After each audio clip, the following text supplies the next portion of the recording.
નમસ્કાર દર્શક મિત્રો, બંધારણ, વિજ્ઞાન અને ટેકનોલોજી, જનરલ નોલેજ, ભારતનો ઇતિહાસ, ગુજરાતનો ઇતિહાસ, સાંસ્કૃતિક વારસો, ભારતની ભૂગોળ અને ગુજરાતની ભૂગોળ જેવા આ ખૂબ જ મહત્ત્વના ટોપિકના પ્રશ્નો આવનારી તમામ પરીક્ષા માટે ખૂબ જ ઉપયોગી હોય. તો આવા 50 પ્રશ્નો આપણે આ વિડીયોની અંદર જોવાના છીએ. ખાસ જે 50 પ્રશ્નો જોવાના છીએ એમાં તમે મેક્સિમમ પ્રશ્નો યાદ રાખી શકો એવો પ્રયત્ન કરજો અને આ વિડીયો છેલ્લે સુધી જોજો અને છેલ્લે તમે એ પણ ખાતરી કરજો કે તમને કુલ 50માંથી કેટલા પ્રશ્નો યાદ રહ્યા. તો એના માટે આ વિડીયોને સંપૂર્ણ જોજો અને ત્યારબાદ ફરીથી આ વિડીયો શરૂ કરી અને તમે પ્રશ્નનો જવાબ આપવાનો પ્રયત્ન કરજો એટલે તમને ખ્યાલ આવે કે કુલ કેટલા પ્રશ્નો છે એ યાદ રહ્યા. સૌ પ્રથમ પ્રશ્ન છે, બજેટ બહારની નાણાકીય વ્યવસ્થા એટલે શું? બજેટ બહારની નાણાકીય વ્યવસ્થા, જેને કહેવામાં આવે છે ઇંગ્લિશમાં of budget financing. Of budget financing. Budget બહારની નાણાકીય વ્યવસ્થા એટલે શું? તો બજેટ બહારની જે નાણાકીય વ્યવસ્થા હોય એને કહેવામાં આવે છે ભારત સરકાર બજેટ સિવાય જે ખર્ચ કરે. ભારત સરકાર બજેટ સિવાય જે ખર્ચ કરે એને કહેવામાં આવે છે બજેટ બહારની નાણાકીય વ્યવસ્થા, એટલે કે of budget financing.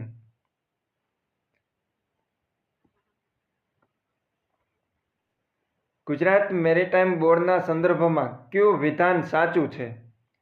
Gujarat maritime બોર્ડના સંદર્ભમાં તેમાં પ્રથમ આપ્યું છે ગુજરાતના કુલ, અહીંયા આવશે 42, ગુજરાતના કુલ 42 બંદરોનું નિયમન અને સંચાલન કરે છે. ગુજરાત રાજ્યની અંદર કુલ કેટલા બંદરો આવેલા છે? તો કે 42 બંદરો આવેલા છે, 48 નહીં. કુલ કેટલા બંદરો આવેલા છે? 42. એટલે રાજ્યના કુલ 42 બંદરોનું નિયમન અને સંચાલનનું કાર્ય કોણ કરે છે? તો કે ગુજરાત મેરીટાઈમ બોર્ડ. અને તેની સ્થાપના થયેલી છે 1982માં. 1982માં કાયદા દ્વારા એમની સ્થાપના કરવામાં આવેલી છે. ગુજરાત મેરીટાઈમ બોર્ડના સંદર્ભમાં પહેલું અને બીજું બંને વિધાનો સાચા છે. જવાબ છે સી. પરંતુ જો અહીંયા 48 હોત તો પહેલું વિધાન છે એ ખોટું હોત, પરંતુ ઓપ્શનમાં માત્ર બી સાચો છે એવો જવાબ આપેલો નથી, એટલા માટે અહીંયા આપણે 42 છે એ તમને જણાવું છું. એટલે કે ગુજરાતના કુલ 42 બંદરોનું નિયમન અને સંચાલનનું કાર્ય કોણ કરે છે? તો કે ગુજરાત મેરીટાઈમ બોર્ડ. અને એની સ્થાપના થયેલી છે 1982માં કાયદા દ્વારા. બંને વિધાન છે એ સાચા છે.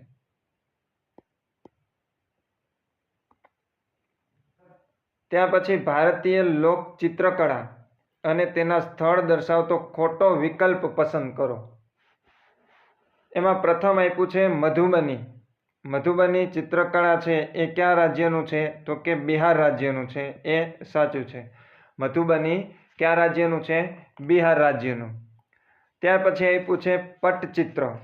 પટ્ટચિત્ર એ આવેલું છે ઓડિશાનું. પટ્ટચિત્ર કયા રાજ્યનું છે? ઓડિશા અને પશ્ચિમ બંગાળ. ઓડિશા અને પશ્ચિમ બંગાળ. પરંતુ અહીંયા આપને આપેલું છે રાજસ્થાન. કયો વિકલ્પ ખોટો છે? તો એમાં આવશે બી. બી વિકલ્પ અહીંયા આપને મળે છે એ ખોટો છે. મધુબની બિહાર, પટ્ટચિત્ર ઓડિશા અને પશ્ચિમ બંગાળ. ત્યાર પછી વારલી. વારલી છે એ મહારાષ્ટ્ર અને ગુજરાતનું છે. એટલે ખાસ યાદ રાખજો, પટ્ટચિત્ર ક્યાંનું છે? ઓડિશા અને પશ્ચિમ બંગાળ.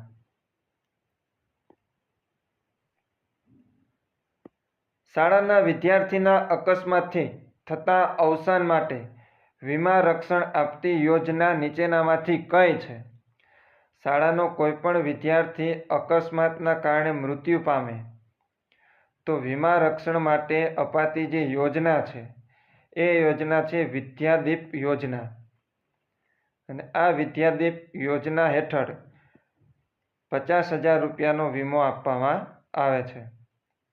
કઈ યોજના? વિદ્યાદીપ યોજના.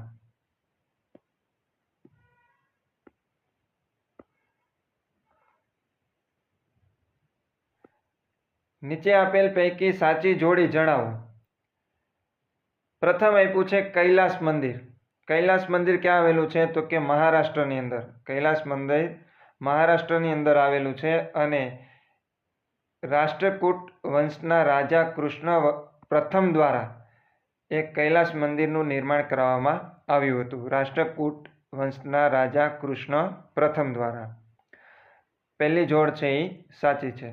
ત્યારબાદ બૃહદેશ્વર મંદિર. બૃહદેશ્વર મંદિર આવેલું છે તમિલનાડુની અંદર અને એનું બાંધકામ કરાવનાર હતા ચોલ વંશના રાજા રાજરાજ પ્રથમ. ચોલ વંશના રાજા રાજરાજ પ્રથમ. બૃહદેશ્વર મંદિર ક્યાં આવેલું છે?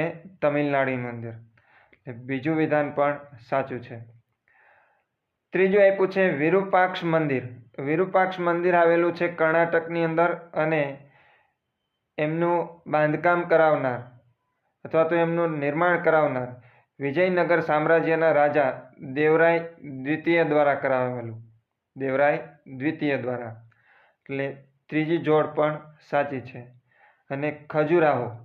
ખજુરાહોનું મંદિર એ આવેલું છે મધ્યપ્રદેશની અંદર અને બુંદેલખંડના ચંદેલ રાજાઓ દ્વારા આ ખજુરાહોના મંદિરનું નિર્માણ કરાવવામાં આવ્યું હતું. ચોથું જોડકું પણ સાચું છે એટલે જવાબ આવશે ડી. 1, 2, 3 અને 4. કૈલાસ મંદિર મહારાષ્ટ્ર, બૃહદેશ્વર મંદિર તમિલનાડુ, વિરુપાક્ષ મંદિર કર્ણાટક અને ખજુરાહોના મંદિરો મધ્યપ્રદેશ.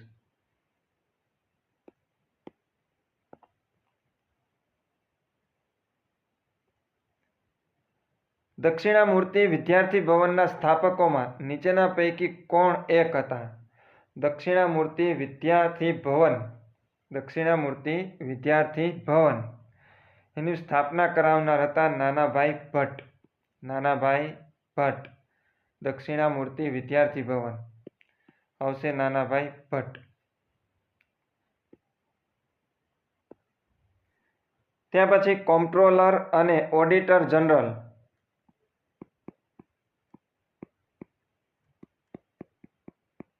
કોમ્પ્ટ્રોલર અને ઓડિટર જનરલ હિસાબો સંબંધનો રાજ્ય સંબંધિત અહેવાલ કોને સાદર કરે છે એટલે કે કોને આપે છે?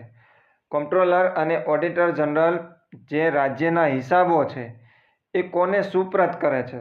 તો રાજ્યના જે હિસાબો છે એ રાજ્યના બંધારણીય જે વડા હોય, વહીવટી વડા હોય એમને સોંપવાનો હોય એટલે આવશે માન્ય રાજ્યપાલશ્રીને. જવાબ છે બી, રાજ્યપાલશ્રી.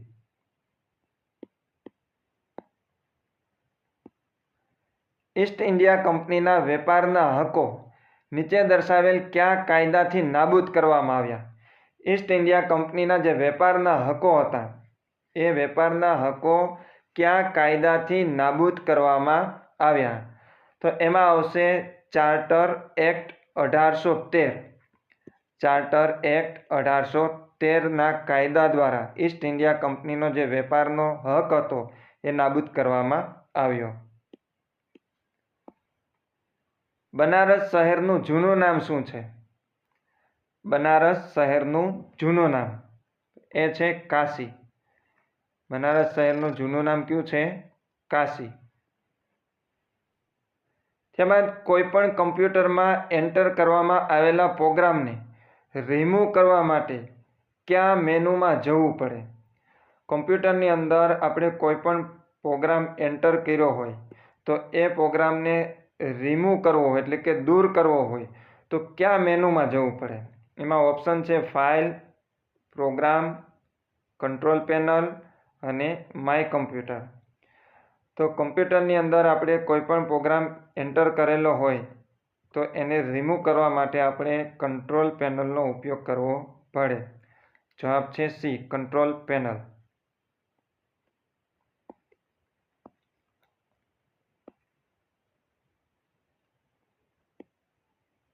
વનસ્પતિમાં જીવ છે એવું સાબિત કરનાર મહાન વનસ્પતિ શાસ્ત્રી કોણ હતા?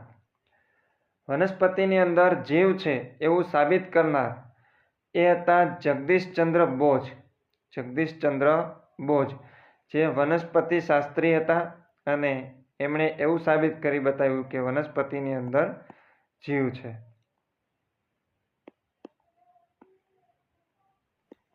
નીચેનામાંથી કોનો સમાવેશ ગ્રીન હાઉસ ગેસમાં થાય છે? ગ્રીન હાઉસ ગેસ તરીકે એમાં આવશે નાઇટ્રસ ઓક્સાઇડ, પાણીની વરાળ, બ્લેક કાર્બન, મિથેન અને કાર્બન ડાયોક્સાઇડ. જવાબ આવશે સી. ગ્રીન હાઉસ ગેસમાં નાઇટ્રસ ઓક્સાઇડ, પાણીની વરાળ, બ્લેક કાર્બન, મિથેન અને કાર્બન ડાયોક્સાઇડ.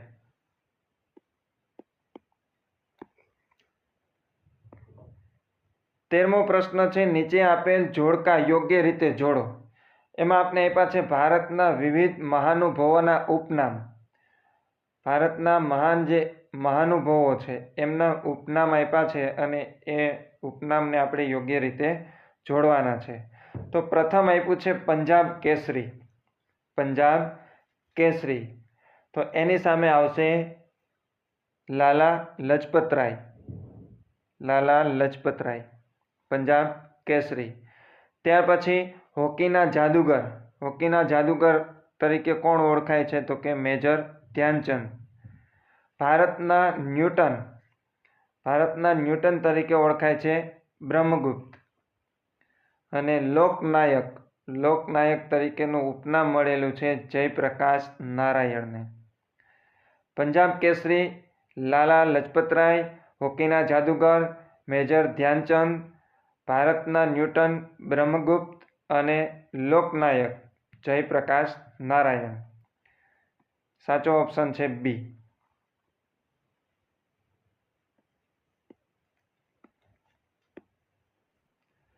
આપણે એક ઇંગ્લિશનો શબ્દ આપેલો છે ઇન્ફ્રાસ્ટ્રક્ચર. માંથી નીચેના શબ્દોમાંથી કયો શબ્દ બનાવી શકાય નહીં? તો એમાં પ્રથમ એ આપેલું છે એમાં આઈ. તો આઈ આમાં છે એટલે આવી શકે. એન. એન પણ છે. એસ. એસ પણ છે.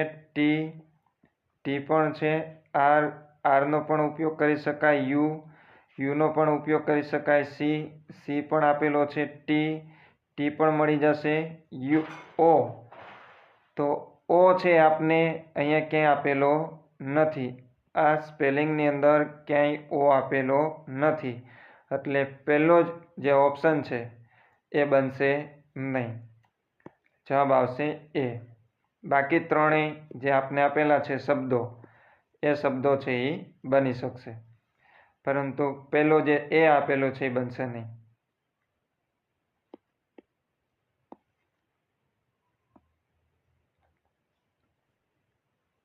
કયું વિધાન અસત્ય છે? એમાં પ્રથમ આપ્યું છે ભૂચરમોરીનું યુદ્ધ 1691માં થયું હતું. કયું વિધાન અસત્ય છે?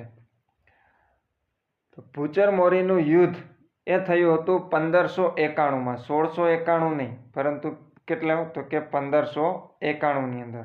એટલે પહેલું વિધાન છે એ ખોટું છે. ત્યાર પછી ભૂચરમોરીના યુદ્ધને સૌરાષ્ટ્રનું પાણીપત કહેવાય છે. તો એ સાચું છે. ભૂચરમોરીનું જે યુદ્ધ હતું એ યુદ્ધને સૌરાષ્ટ્રનું શું કહેવામાં આવે છે? પાણીપત. એટલે કે પાણીપતનું જે યુદ્ધ થયું હતું એની ઉપમા આપવામાં આવી છે. બીજું વિધાન છે એ સાચું છે. આ યુદ્ધ જામ સતાજી અને મીર જાફર વચ્ચે થયું હતું. આ યુદ્ધ જામ સતાજી તો હતા પરંતુ મીર જાફર નહીં. કોણ હતું? તો કે મિર્ઝા અઝીઝ કોકા. કોણ હતું? અકબરના જે સુબા હતા. અકબરના સુબા. અને એનું નામ હતું Mirza Aziz Coca. Mirza Aziz Coca. એટલે આ યુદ્ધ કોની કોની વચ્ચે થયું હતું? જામ સતાજી અને અકબરના સુબા મિર્ઝા અઝીઝ કોકા. એટલે ત્રીજું વિધાન પણ ખોટું છે. ભૂચરમોરી યુદ્ધ. ભૂચરમોરીનું જે યુદ્ધ થયું એ ઉપર ઝવેરચંદ મેઘાણીએ સમરાંગણ અને હરિલાલ કણિયાએ રણ મેદાન કૃતિ લખેલી છે. ભૂચર મોરીના યુદ્ધ વિશે ઝવેરચંદ મેઘાણીએ સમરાંગણ નામની કૃતિ અને હરિલાલ કણિયાએ રણ મેદાન નામની કૃતિ લખેલી છે. તો એ વિધાન છે એ સાચું છે. એટલે આપણે કીધું છે કયું વિધાન અસત્ય છે, એટલે પહેલું અને ત્રીજું. જવાબ છે એ. ભૂચર મોરીનું યુદ્ધ ક્યારે થયું હતું? 1591માં. ભૂચર મોરીના યુદ્ધને સૌરાષ્ટ્રનું પાણીપત કહે છે. અને આ યુદ્ધ જામ સતાજી અને મિર્ઝા અઝીઝ ખોકા વચ્ચે થયું હતું. અને આ યુદ્ધ વિશે ઝવેરચંદ મેઘાણીએ સમરાંગણ અને હરિલાલ કણિયાએ રણ મેદાન નામની કૃતિ લખેલી છે.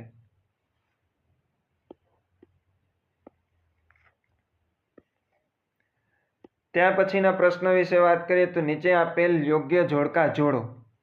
એમાં પ્રથમ આપ્યું છે તક્ષશિલા. તક્ષશિલા આવેલું છે હાલ પાકિસ્તાનની અંદર રાવલપિંડી ખાતે. વલભી. વલભી આવેલું છે ગુજરાતમાં. વિક્રમશિલા. વિક્રમશિલા આવેલું છે પશ્ચિમ બંગાળની અંદર અને નાલંદા આવેલું છે બિહારની અંદર. તક્ષશિલા એ આવેલું છે પાકિસ્તાનના રાવલપિંડી ખાતે. પાકિસ્તાનના રાવલપિંડી ખાતે. ત્યાર પછી વલભી આવેલું છે ગુજરાત. વિક્રમશિલા આવેલું છે પશ્ચિમ બંગાળ અને નાલંદા આવશે બિહાર.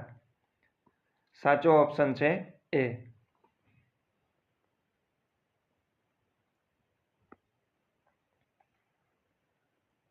આગળનો પ્રશ્ન જોઈએ. નીચે આપેલ વિધાનો પૈકી સાચા વિધાનો જણાવો. પેલું આપેલું છે કપિલ ધારા ધોધ નર્મદા નદી પર આવેલો છે. કપિલ ધારા ધોધ ક્યાં આવેલો છે? નર્મદા નદી ઉપર. પહેલું વિધાન છે એ સાચું છે. ત્યારબાદ ભારતનો સૌથી ઊંચો ધોધ જોગનો ધોધ છે. તો એ પણ સાચું છે. ભારતનો સૌથી ઊંચો ધોધ કયો છે? જોગનો ધોધ. અને કયા રાજ્યની અંદર આવેલો છે? તો કે કર્ણાટક રાજ્યની અંદર. કર્ણાટક રાજ્યની અંદર ભારતનો સૌથી ઊંચો ધોધ જોગનો ધોધ આવેલો છે. કાજીરંગા રાષ્ટ્રીય ઉદ્યાન ઓડિશામાં આવેલ છે. કાજીરંગા જે રાષ્ટ્રીય ઉદ્યાન છે એ ઓડિશામાં નહીં પરંતુ ક્યાં આવેલું છે? અસમમાં. ક્યાં આવેલું છે? અસમ રાજ્યની અંદર. પહેલું વિધાન સાચું છે, બીજું સાચું છે પરંતુ ત્રીજું ખોટું છે. કાજીરંગા રાષ્ટ્રીય ઉદ્યાન ક્યાં આવેલું છે? અસમ. નળ સરોવર પક્ષી અભયારણ્ય અમદાવાદ જિલ્લામાં આવેલું છે. તો એ પણ સાચું છે. નળ સરોવર પક્ષી અભયારણ્ય એ આવેલું છે અમદાવાદ જિલ્લાની અંદર. એટલે પહેલું, બીજું અને ચોથું 3 વિધાન છે એ સાચા છે. ત્રીજું વિધાન ખોટું છે. જવાબ છે 1, 2 અને 4.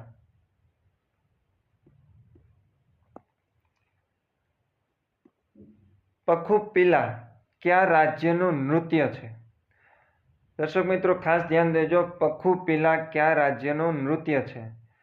ઘણી વખત પરીક્ષક જો અઘરું પેપર કાઢવા માંગે તો આવા નૃત્ય વિશે પૂછી શકે. ભારતનાટ્યમ છે અથવા તો ગરબા છે, બિહુ છે, અને આવા પ્રશ્ન ઓછા પૂછાઈ શકે કેમ કે એ જાણીતા નૃત્ય છે.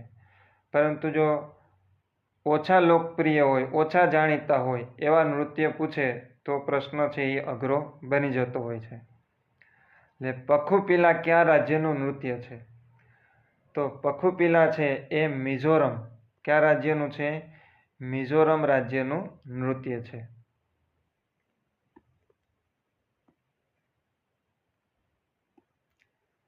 નીચેના વિધાનો ધ્યાને લો. તો એમાં આપણે આપ્યું છે કયું વિધાન સાચું છે. એટલે આપણે સાચા વિધાનો જોવાના છે. પહેલું આપ્યું છે ભારતમાં 50% કરતાં વધુ વિસ્તારમાં કાપની જમીન આવેલી છે. ગુજરાતની અંદર ગુજરાતમાં 50% કરતાં વધુ વિસ્તારમાં કાપની જમીન આવેલી છે. તો એ સાચું છે. ગુજરાત રાજ્યની અંદર જે જમીન છે એમાં 50% જમીન કેવી છે?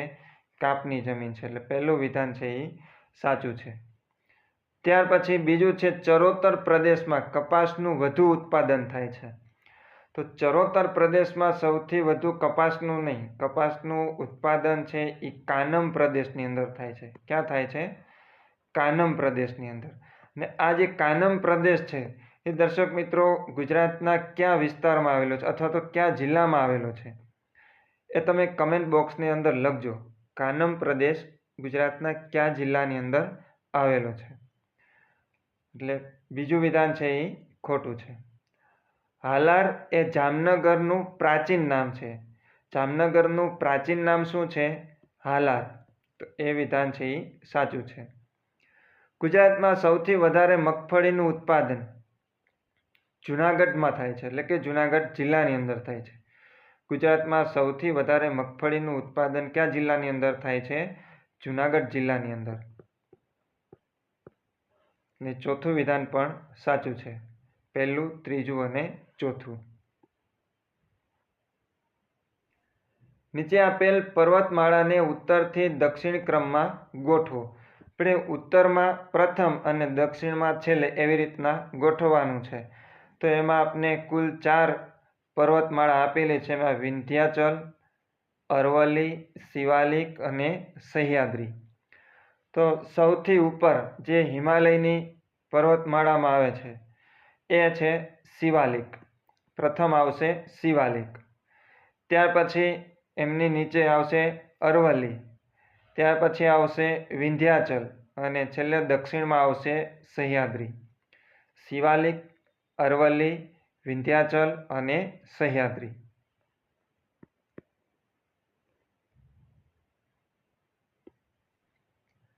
ગુજરાતનો સૌથી મોટો વનસ્પતિ ઉદ્યાન ક્યાં આવેલો છે? ગુજરાતનો સૌથી મોટો વનસ્પતિ ઉદ્યાન એ આવેલો છે વઘઈ ખાતે. ક્યાં આવેલો છે? વઘઈ ખાતે. વઘઈ એક તાલુકો છે, પરંતુ વઘઈ એ કયા જિલ્લાની અંદર આવેલું છે? તો કે ડાંગ જિલ્લાની અંદર. કયા જિલ્લાની અંદર? ડાંગ જિલ્લાની અંદર જે વઘઈ છે એ વઘઈ તાલુકો છે અને ત્યાં ગુજરાતનો સૌથી મોટો વનસ્પતિ ઉદ્યાન છે એ આવેલો છે વઘઈ. પ્રસિદ્ધ શૂરપાણેશ્વરનો ધોધ કઈ નદી ઉપર આવેલો છે? શૂરપાણેશ્વરનો ધોધ એ આવેલો છે નર્મદા નદી ઉપર. જવાબ છે એ. શૂરપાણેશ્વર ધોધ ક્યાં આવેલો છે? નર્મદા નદી ઉપર.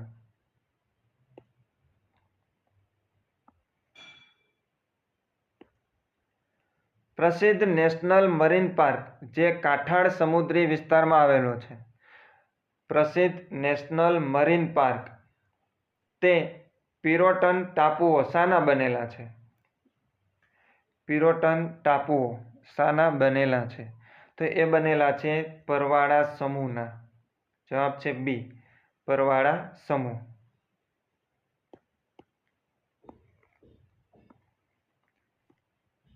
ગણતંત્ર દિવસ 2024 એટલે કે 15મી ઓગસ્ટ ગુજરાતમાં જે ઉજવણી થઈ ગણતંત્ર દિવસ 2024માં ગુજરાતની ઝાંખી કયા જિલ્લાની સંસ્કૃતિ દર્શાવવામાં આવી હતી?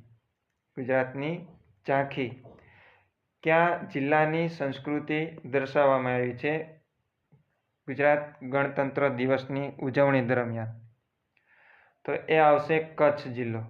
કચ્છ જિલ્લાની સંસ્કૃતિ એ ગુજરાતના ગણતંત્ર દિવસ 2024ની જે ઉજવણી થઈ એમાં કચ્છ જિલ્લાની સંસ્કૃતિ દર્શાવવામાં આવી હતી.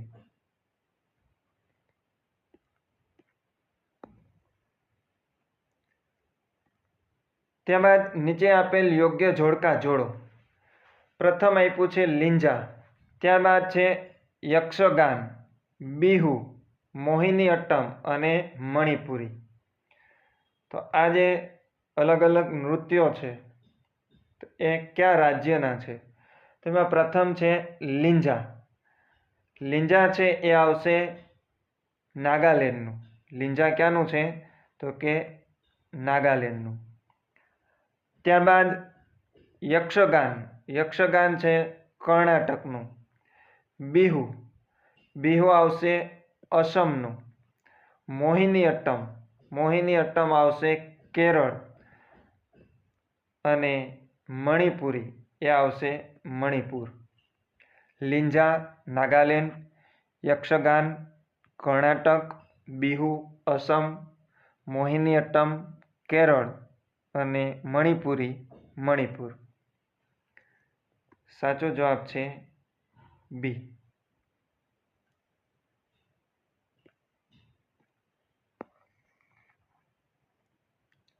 ત્યારબાદ અકબરને ગુજરાત પર ચડાઈ કરવાનું આમંત્રણ કોણે આપ્યું હતું? અકબરને ગુજરાત પર ચડાઈ કરવાનું આમંત્રણ આપનાર હતા ઇતિમાદ ખાન. અને આ જે ઇતિમાદ ખાન છે એ હતા મહમૂદ શાહ ત્રીજાનો સૂબો. મહમૂદ શાહ ત્રીજાનો સૂબો એટલે કે સેવક એ હતો. અને આ ઇતિમાદ ખાને અકબરને ગુજરાત ઉપર ચડાઈ કરવાનું આમંત્રણ છે એ આપ્યું હતું.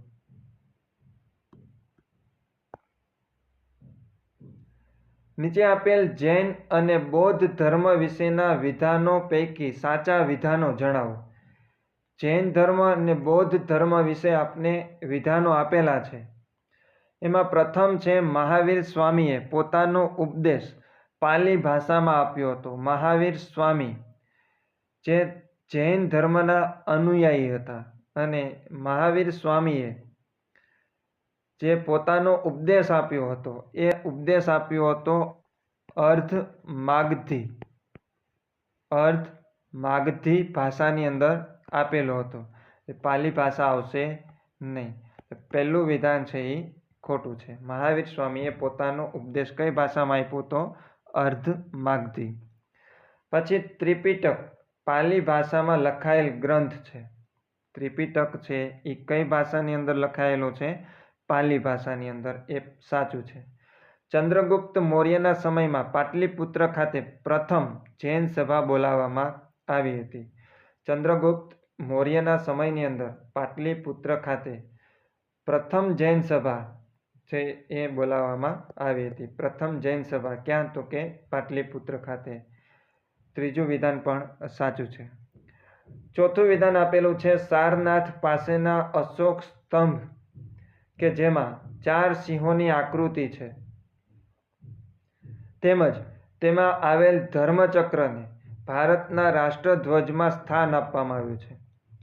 સારનાથ ખાતેનો જે અશોક સ્તંભ છે એમાં 4 સિંહની આકૃતિ છે અને તેમાં આપેલો જે ધર્મચક્ર છે એ ધર્મચક્રને આપણા રાષ્ટ્રધ્વજની અંદર સ્થાન આપવામાં આવ્યું છે. એટલે ચોથું વિધાન પણ સાચું છે. એટલે બીજું, ત્રીજું અને ચોથું. પહેલું છે મહાવીર સ્વામી એ પોતાનો ઉપદેશ કઈ ભાષામાં આપ્યો હતો? અર્ધમાગધી ભાષાની અંદર. ત્રિપિટક કઈ ભાષામાં લખાયેલો છે? પાલી ભાષામાં. ચંદ્રગુપ્ત મૌર્યના સમયમાં સૌ પ્રથમ જૈન સભાનું આયોજન ક્યાં ખાતે થયું હતું? પાટલીપુત્ર ખાતે. અને સારનાથ ખાતેનો જે અશોક સ્તંભ છે એમાં 4 સિંહની આકૃતિ છે અને જેમાં ધર્મચક્ર આપેલો છે. એ ધર્મચક્ર છે આપણા રાષ્ટ્રધ્વજની અંદર એમને સ્થાન આપેલું છે. અને જેને એક વાક્ય રહી ગયું, જેને બૌદ્ધ શિલ્પ કલાનો ઉત્તમ નમૂનો પણ ગણવામાં આવે છે. બૌદ્ધ શિલ્પ કલાનો ઉત્તમ નમૂનો કોને? તો કે અશોક સ્તંભને.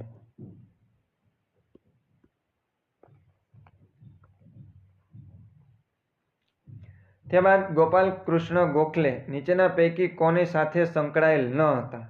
તો એમાં પ્રથમ છે સર્વન્ટ ઓફ ઇન્ડિયન સોસાયટી. તો એની સાથે સંકળાયેલા હતા. અને ડેક્કન એજ્યુકેશન સોસાયટી એની સાથે પણ સંકળાયેલા હતા Gopal Krishna Gokhale. Servant of Indian society અને ડેક્કન એજ્યુકેશન સોસાયટી. પરંતુ રોયલ કમિશન સાથે સંકળાયેલા ન હતા. Royal commission of Indian labour અને royal commission of public services in India એની સાથે સંકળાયેલ ન હતા. એટલે આપણે એ જવાબ આપવાનું છે કોની સાથે સંકળાયેલ ન હતા. એટલે બી અને સી. એટલે કે બીજું અને ત્રીજું. પ્રથમ, બીજું, ત્રીજું અને ચોથું. એટલે બીજું અને ત્રીજું. જવાબ છે બી.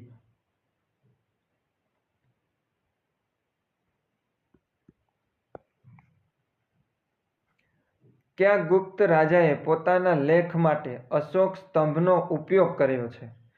કયા ગુપ્ત રાજા, ગુપ્ત વંશના કયા રાજા કે જેમણે પોતાના લેખો માટે, પોતાના લેખન માટે અશોક સ્તંભનો ઉપયોગ કર્યો છે? તો એ છે સમુદ્રગુપ્ત. સમુદ્રગુપ્ત. કયા મઠના બૌદ્ધ સાધુઓએ વ્યૂએન સંઘને તેના ચીન પહોંચ્યા પછી એમને પત્રો લખ્યા હતા? કયા મઠના જે બૌદ્ધ સાધુઓ છે, વ્યૂએન સંઘ, જે ચીની પ્રવાસી હતા, એમણે ભારત આવીને જુદા જુદા વિસ્તારોની અંદર પ્રવાસ કર્યો અને એમણે પણ ઘણું બધું એમણે લખેલું છે. તો એ વ્યૂએન સંઘ જ્યારે પરત ચીન પહોંચે છે ત્યારે પાછળથી કયા મઠના જે બૌદ્ધ સાધુઓ હતા એમને પત્ર લખ્યો હતો? તો એ છે મહાબોધિ મઠ. મહાબોધિ મઠ.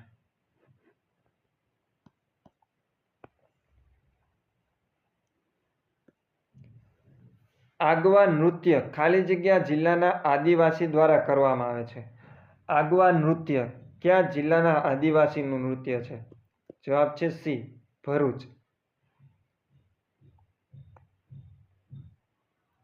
ત્યારબાદ નીચે આપેલા વિધાનો પૈકી કયા વિધાનો અયોગ્ય છે? કયા વિધાનો અયોગ્ય છે? પ્રથમ છે ચંદ્રગુપ્ત પ્રથમે ઈસવીસન 317 થી ગુપ્ત સંવંતની શરૂઆત કરાવી હતી. ગુપ્ત સંવંતની શરૂઆત કરાવનાર હતા ચંદ્રગુપ્ત પ્રથમ, પરંતુ એમની શરૂઆત ક્યારે થઈ હતી? તો કે 319 થી, ઈસવીસન 319 થી, 317 નહીં. એટલે પહેલું વિધાન છે એ અયોગ્ય છે.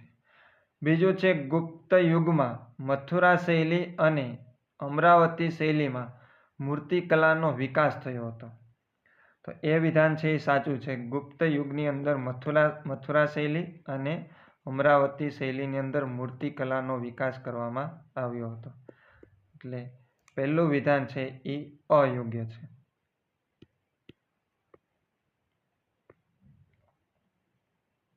નીચે દર્શાવેલ જોડકા યોગ્ય રીતે જોડો. જોડકો આપેલું છે એમાં પ્રથમ છે હર્ષદ માતાનું પવિત્ર યાત્રાધામ મિયાણી. હર્ષદ માતાનું પવિત્ર યાત્રાધામ કયા જિલ્લાની અંદર આવેલું છે? મિયાણી. તો એ આવેલું છે પોરબંદર જિલ્લાની અંદર. ક્યાં આવેલું છે? પોરબંદર જિલ્લાની અંદર. ત્યારબાદ રમણીય દરિયા કિનારો ધરાવતું સ્થળ ચોરવાડ. ધીરુભાઈ અંબાણીનું ગામ ચોરવાડ. રમણીય દરિયા કિનારો ધરાવતું સ્થળ ચોરવાડ કયા જિલ્લાની અંદર આવેલું છે? તો એ આવેલું છે જુનાગઢ જિલ્લાની અંદર. ત્યારબાદ ભગવાન શ્રી કૃષ્ણના દેહ ત્યાગ થયાની માન્યતા ધરાવતું સ્થળ ભાલકા તીર્થ. ભાલકા તીર્થ એ આવેલું છે સોમનાથ જિલ્લાની અંદર. અને નૌકાસેનાનું તાલીમ કેન્દ્ર વાલસુરા. નૌકાસેનાનું તાલીમ કેન્દ્ર વાલસુરા એ આવેલું છે જામનગર જિલ્લાની અંદર. હર્ષદ માતાનું પવિત્ર યાત્રાધામ મિયાણી પોરબંદર જિલ્લો આવશે. ચોરવાડ આવશે જુનાગઢ. ભાલકા તીર્થ ગીર સોમનાથ અને વાલસુરા જે નૌકાસેનાનું તાલીમ કેન્દ્ર છે એ આવેલું છે જામનગર. સાચો ઓપ્શન છે એ.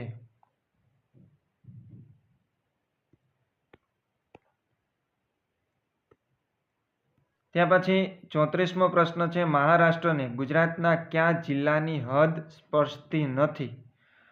ગુજરાતનો કયો જિલ્લો જે મહારાષ્ટ્રની સીમા સાથે જોડાયેલો નથી? તેમાં ડાંગ જિલ્લો જોડાયેલો છે, વલસાડ જિલ્લો જોડાયેલો છે અને નર્મદા જિલ્લો પણ જોડાયેલો છે, પરંતુ દાહોદ જિલ્લો જોડાયેલો નથી. એટલે જવાબ આવશે બી, દાહોદ.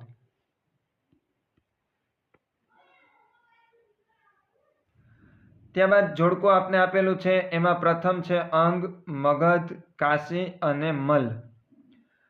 જુદા જુદા જે મહાજન પદ છે એમનું જોડકો આપેલું છે. એમાં પ્રથમ આપને આપેલું છે અંગ. તો અંગ છે એ એમની રાજધાની, અંગની રાજધાની કઈ હતી? તો કે ચંપા. મગધ, મગધની રાજધાની હતી રાજગૃહ અથવા તો ગિરિવ્રજ. કાશી, કાશીની રાજધાની હતી વારાણસી. અને મલની રાજધાની હતી કુશીનારા અને પાવા. અંગ ચંપા, મગધ, ગિરિવ્રજ અને રાજગૃહ. કાશી, વારાણસી અને મલ, કુશીનારા અને પાવા.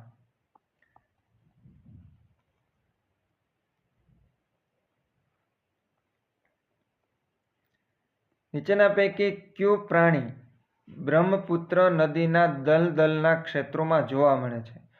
બ્રહ્મપુત્ર નદીના જે દલદલીય વિસ્તારો છે એમાં નીચેનામાંથી કયું પ્રાણી જોવા મળે છે? તો એમાં સાચો જવાબ છે એકશિંગી ભારતીય ગેંડા. એકશિંગી ભારતીય ગેંડા છે એ બ્રહ્મપુત્ર નદીના જે દલદલીય વિસ્તારો છે એમાં જોવા મળે છે.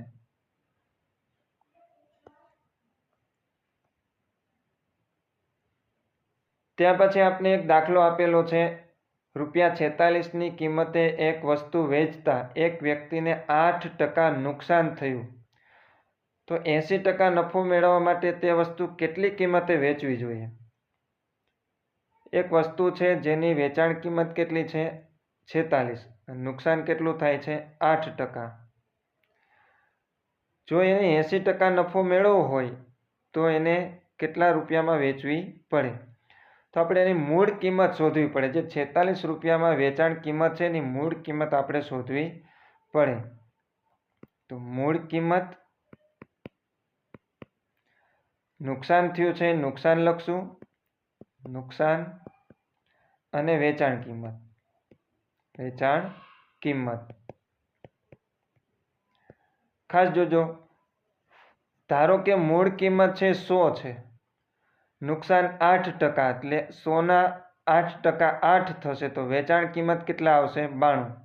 વેચાણ કિંમત 92. 100માંથી 8 રૂપિયા બાદ કરીએ તો વેચાણ કિંમત આવશે 92. હવે તમે એક નજર નાખશો તો પણ તમને ખ્યાલ આવી જશે. 92ના અડધા કેટલા થાય? 46. 92ના અડધા 46. ત્રિરાશિ પણ તમે મૂકી શકો. 92 એ 8 રૂપિયા તો 46 એ કેટલા? બરાબર. ત્રિરાશિ મૂકશો તો પણ ખ્યાલ આવી જશે. પણ અહીંયા સીધો જ અહીંયા આપને જવાબ મળી જાય કે 92ના અડધા કેટલા થાય છે? 46. 46 તો નુકસાન પણ અડધું જ થશે, 4 રૂપિયા. 46માં 4 ઉમેરશું તો મૂળ કિંમત કેટલી મળી આપને? 50 રૂપિયા. મૂળ કિંમત 50 રૂપિયા મળી ગઈ છે. હવે આપણે એમ કીધું છે કે 80% નફો મેળવવો હોય તો વસ્તુ કેટલામાં વેચવી પડે? એટલે 50 રૂપિયાના 80%, એટલે 50 રૂપિયાના 80% કરીએ તો 8 પંચા 40. 50 ગુણ્યા 80 ભાગ્યા 100, એટલે 50ના 80% એટલે કેટલા થશે? 40. તો આપણે 40 રૂપિયા નફો કરવો હોય તો કેટલા રૂપિયામાં વેચવી પડે? તો કે 50 + 40. 50 + 40 એટલે 90 રૂપિયામાં આ વસ્તુ વેચવી પડે, જે આપણે ઓપ્શનમાં આપેલું છે સી.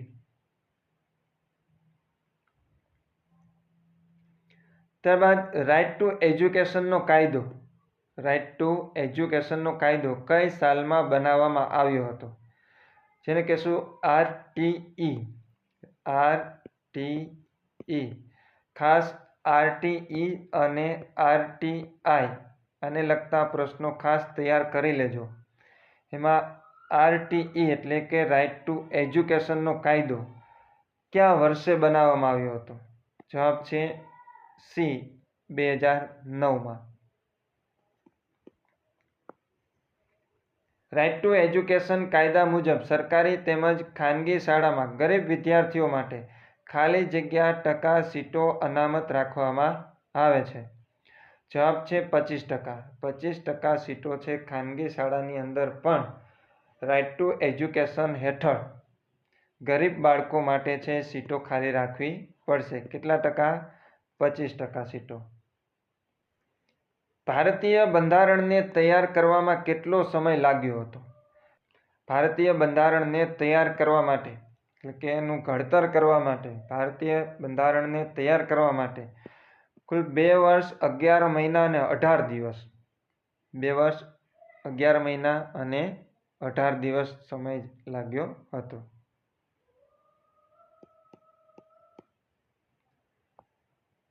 ત્યારબાદ ભારતના બંધારણના કયા પરિશિષ્ટમાં અનુસૂચિત જનજાતિઓના વહીવટ અને નિયંત્રણને લગતી માહિતી આપવામાં આવી છે? ભારતના બંધારણના કયા પરિશિષ્ટની અંદર અનુસૂચિત જનજાતિઓના વહીવટ અને નિયંત્રણને લગતી માહિતી આપી છે? જવાબ છે પરિશિષ્ટ 5.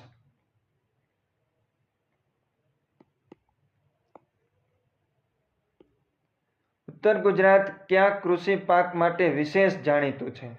ઉત્તર ગુજરાતની અંદર મોટે ભાગે ઈસબગુલનું ઉત્પાદન થાય છે, એટલે જવાબ આવશે સી, ઈસબગુલ. દરિયાઈ જીવસૃષ્ટિનો પ્રસિદ્ધ નેશનલ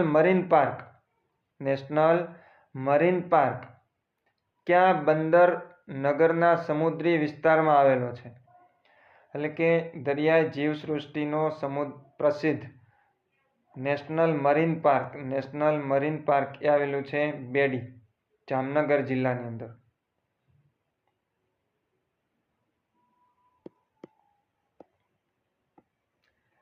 રતનમહાલના જંગલોમાં કયા વન્ય પ્રાણીનું અભયારણ્ય આવેલું છે?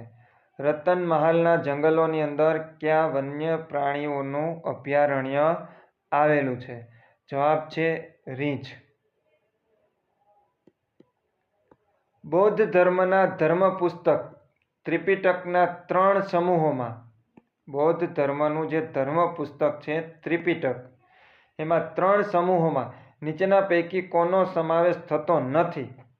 તો એમાં વિનય પિટકનો સમાવેશ થાય છે, સૂત પિટકનો પણ સમાવેશ થાય છે અને અભિધમ પિટકનો પણ સમાવેશ થાય છે, જ્યારે ધમ પિટકનો સમાવેશ થતો નથી. એટલે આપણો સાચો જવાબ શું બનશે?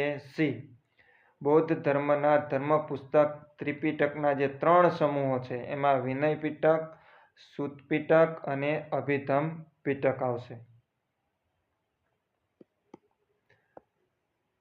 બૌદ્ધકાલીન શિક્ષણ વ્યવસ્થામાં શિક્ષણના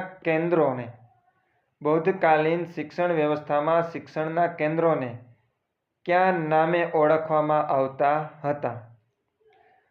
બૌદ્ધકાલીન શિક્ષણ વ્યવસ્થા હતી ત્યારે શિક્ષણના જે કેન્દ્રો હતા એને મઠના નામે ઓળખવામાં આવતા હતા. એટલે જવાબ છે ડી, મઠ. રાષ્ટ્રીય આધુનિક કલા સંગ્રહાલય દિલ્હી અને રાષ્ટ્રીય આધુનિક કલા સંગ્રહાલય મુંબઈની ઇમારતોની ડિઝાઇન કોણે બનાવી હતી? રાષ્ટ્રીય આધુનિક કલા સંગ્રહાલય દિલ્હી અને મુંબઈની જે ઇમારત છે એમની ડિઝાઇન તૈયાર કરનાર હતા જેમિની રોય. જવાબ છે સી, જેમિની રોય. નીચેનામાંથી કયું મંદિર ગોપ શૈલીમાં બંધાયેલું છે? ગોપ શૈલીની અંદર બંધાયેલું નીચેનામાંથી કયું મંદિર છે? તો એમાં આવશે ડી, રાણક દેવી મંદિર. રાણક દેવી મંદિર છે એ ગોપ શૈલીની અંદર બંધાયેલું છે. ગુજરાતના કયા સમુદ્ર તટને બ્લુ ફ્લેગ એટલે કે વાદળી ફ્લેગનો દરજ્જો આપવામાં આવેલ છે? ગુજરાતનું કયું સમુદ્ર તટ એમને બ્લુ ફ્લેગ અથવા તો ગુજરાતીમાં કહીએ તો વાદળી ફ્લેગનો દરજ્જો આપવામાં આવ્યો છે? જવાબ છે સી, શિવરાજપુર. શિવરાજપુર બીચ છે એમનો જે સમુદ્ર તટ છે એમને વાદળી ફ્લેગ તરીકેનો દરજ્જો આપવામાં આવ્યો છે. ત્યારબાદ પંપા સરોવર નીચેનામાંથી કયા રાજ્યમાં આવેલું છે? પંપા સરોવર છે એ આવેલું છે કર્ણાટક રાજ્યની અંદર. પંપા સરોવર કયા રાજ્યની અંદર આવેલું છે? કર્ણાટક શહેરની અંદર. દર્શક મિત્રો, આ વિડીયો અહીંયા પૂરો થાય છે. તમે ફરીથી આ વિડીયોને શરૂ કરી અને મારી પહેલાં પ્રશ્નનો જવાબ આપવાનો પ્રયત્ન કરજો અને ગણજો કે તમારે કુલ કેટલા પ્રશ્નો છે એ સાચા પડે છે અને કુલ કેટલા પ્રશ્નો છે એ યાદ રહ્યા. તેમજ બીજી એક પણ વિનંતી કરીશ કે વિડીયોને લાઈક કરજો, શેર કરજો, ચેનલને તમે સબસ્ક્રાઈબ ન કરી તો સબસ્ક્રાઈબ કરી લેજો અને બાજુમાં આપેલ જે બેલ આઇકન છે એ બેલ આઇકનને પણ એક્ટિવ કરી દેજો, જેથી આવનાર જે વિડીયો છે એમની નોટિફિકેશન પણ તમને મળતી રહે. તો ફરીથી આ વિડીયોને એક વખત જોવાનો પ્રયત્ન કરજો. વધુમાં વધુ રિવિઝન કરશો તો વધારે પ્રશ્નો છે એ યાદ રહેશે. આભાર.